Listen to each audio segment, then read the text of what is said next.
You think you're overworking because you're dedicated, but the truth, you're overworking because you're waiting for this applause that's never coming.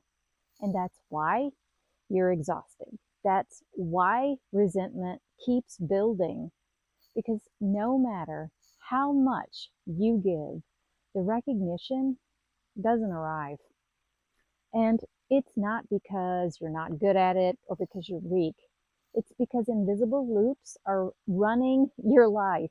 And today I want to show you exactly how those loops keep you stuck in burnout and how to finally interrupt them so that you can reclaim your energy and lead with clarity instead of depletion.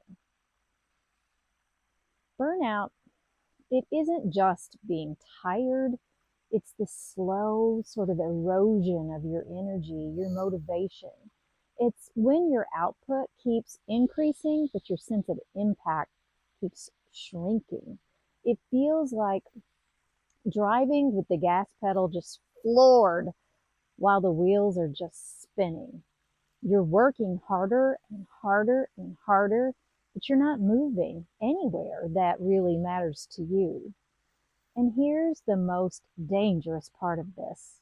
Most high performers, they don't even see it happening because on the outside, they look successful, but on the inside, they feel invisible. So let's connect this to archetypes. Last time I talked about the survival roles that hijack your identity. We talked about the pleaser, the critic, the hero, the ghost.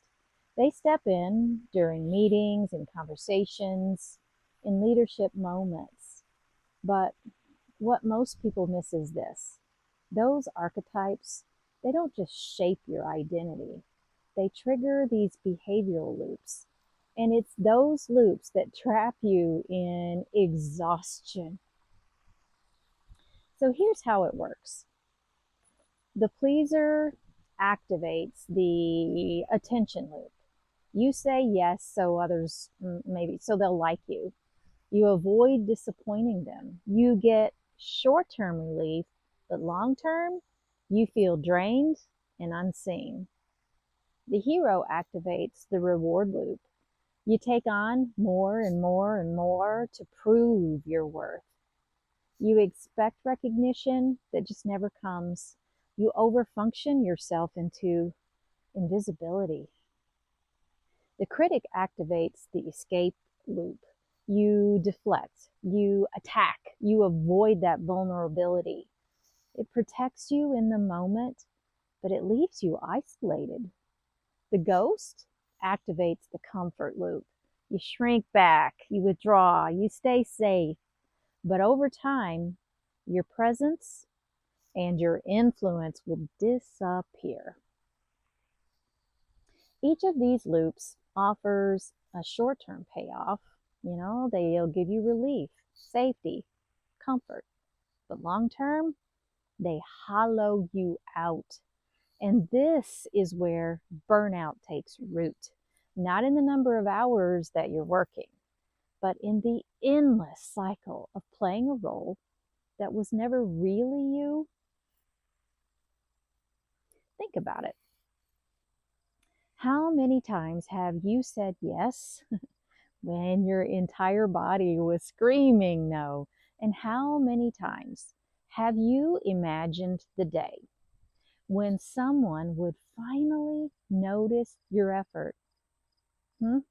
Only to wake up the next morning and realize nothing changed. That is the trap. And that is why burnout feels so endless, because it's not just physical exhaustion. It's this erosion of your identity. So how do you break the loop?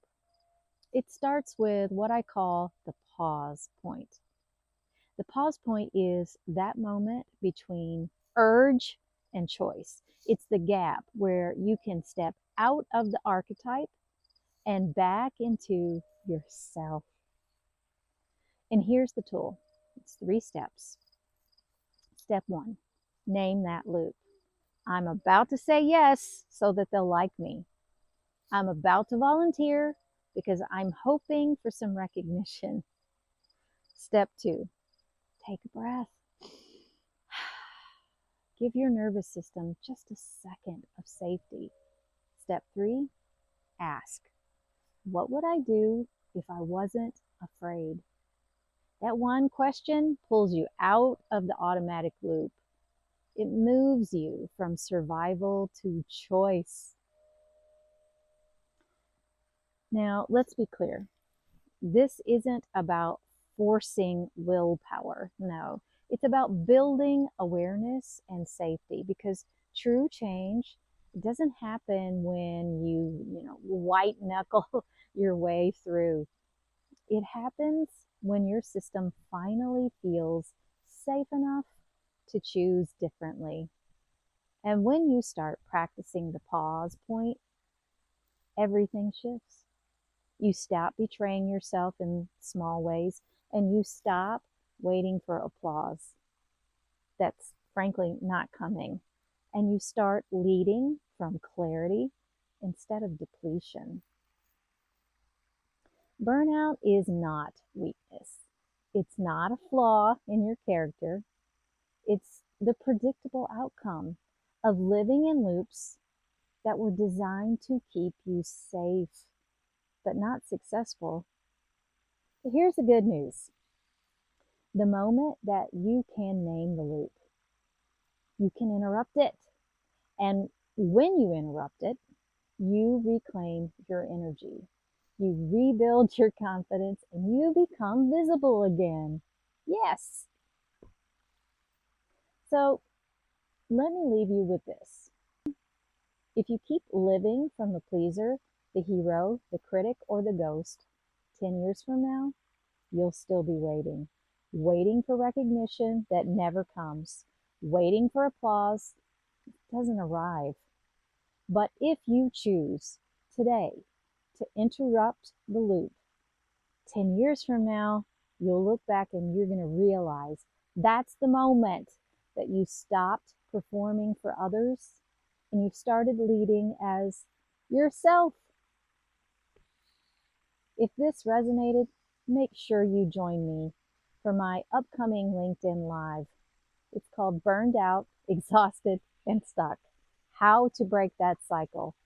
I'll be breaking this down even further and giving you one practical tool that you can use to reclaim your energy right away.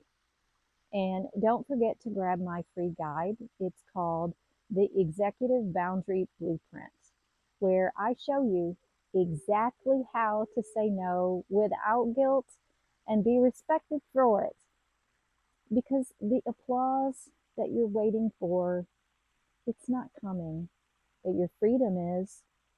If you're ready to break the loop, if you're ready to break the loop,